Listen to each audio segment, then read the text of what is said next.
Halo semuanya, kenalin nama gue Muhammad Iram Habibi. Gue dari jurusan Ilmu Komunikasi. Di sini gue akan menjelaskan ke kalian tentang ketahanan pangan.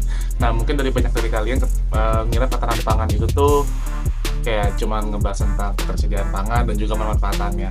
Nah, ternyata ada yang jauh lebih penting dari itu. Ketika pemanfaatan dan ketersediaan itu sudah ada, tapi jika satu poin ini tidak dilakukan, maka hal tersebut akan sia-sia dan itu menjadi kegagalan ketahanan pangan. Apa itu? Itu adalah aksesibilitas pangan. Nah, apa sih aksesibilitas pangan itu? Nah, aksesibilitas pangan merupakan kemampuan masyarakat untuk menjangkau pangan secara langsung, baik melalui ketersediaan di pasar, distribusi, dan juga infrastruktur yang mendukung. Nah, artinya meskipun suatu daerah memiliki ketersediaan pangan, kalau misalkan dari masyarakatnya sendiri itu aja sulit untuk menjangkaunya, ya misalnya nih karena lokasi yang terpencil gitu atau transportasinya yang terbatas gitu di suatu wilayah tersebut, maka ketahanan pangan tersebut belum tercapai karena masyarakat pun untuk dapetin ketersediaan itu tuh masih susah lah gitu. Nah, dalam konsep ketahanan pangan itu sendiri, aksesibilitas fisik itu tuh sangat berkaitan dengan hal seperti infrastruktur jalan, transportasi, distribusi logistik, dan juga letak geografis wilayah. Nah, semakin baik akses fisiknya itu, maka semakin mudah juga untuk masyarakat mendapatkan pangan tersebut. Nah, seperti yang kita tahu nih di kebijakan di Indonesia ini, di pemerintah Indonesia lah gitu, yang udah melakukan berbagai upaya lah gitu untuk meningkatkan aksesibilitas fisik pangan. Nah, salah satunya adalah melalui program Tol Laut.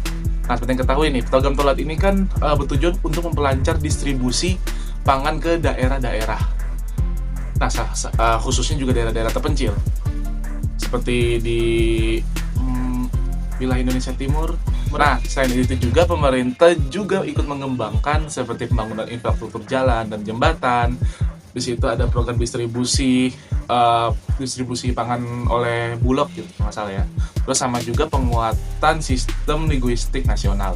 Nah, tujuan kebijakan ini adalah untuk mengurangi kesenjangan harga dan memastikan pangan dapat diakses secara merata oleh seluruh masyarakat. Nah, seperti itu. Nah, mungkin kalau misalkan kita lihat nih dari studi kasus di Indonesia nih ya, salah satunya mungkin bisa kita lihat di wilayah timur itu kayak wilayah Papua lah gitu. Iya benar, wilayah Papua ada. Di beberapa daerah tersebut kalau misalkan kalian lihat tuh kan di beberapa video-video di YouTube tuh, itu harga pangannya luar biasa lah gitu. Bahkan untuk untuk bahan kayak bahan soto gitu yang biasanya kita beli cuma goceng, di sana bisa nyampe 100 sampai 105.000 gitu. Nah, di beberapa itu tuh kalau misalkan kalian nih, jangan deh kita cuma soto deh, kita lihat dulu ke harga-harga pokoknya seperti kayak beras, gula, dan juga minyak goreng. Di sana tuh bisa jauh lebih mahal lah gitu dibandingkan di kota-kota besar seperti yang kita tempatin saat ini gitu. Nah, hal ini nih kenapa sih hal itu bisa terjadi gitu? Hal ini karena terjadinya akses transportasi yang sulit lah gitu untuk diakses.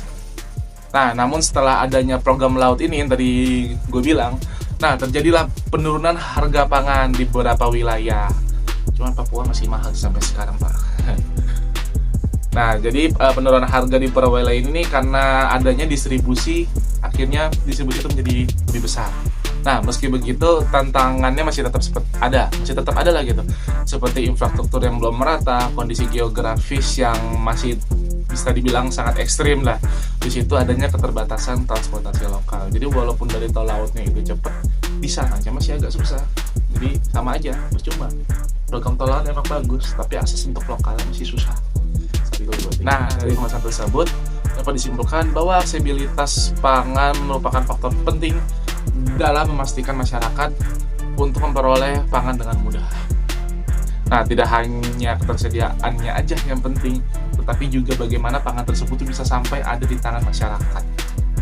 Seperti itu. Oleh karena itu, diperlukannya peran pemerintah dan juga berbagai pihak untuk meningkatkan infrastruktur dalam distribusi pangan di Indonesia. Terima kasih atas perhatiannya. Gua Muhammad Iram Habibi dari jurusan Ilmu Komunikasi. Pamit undur diri. Dadah.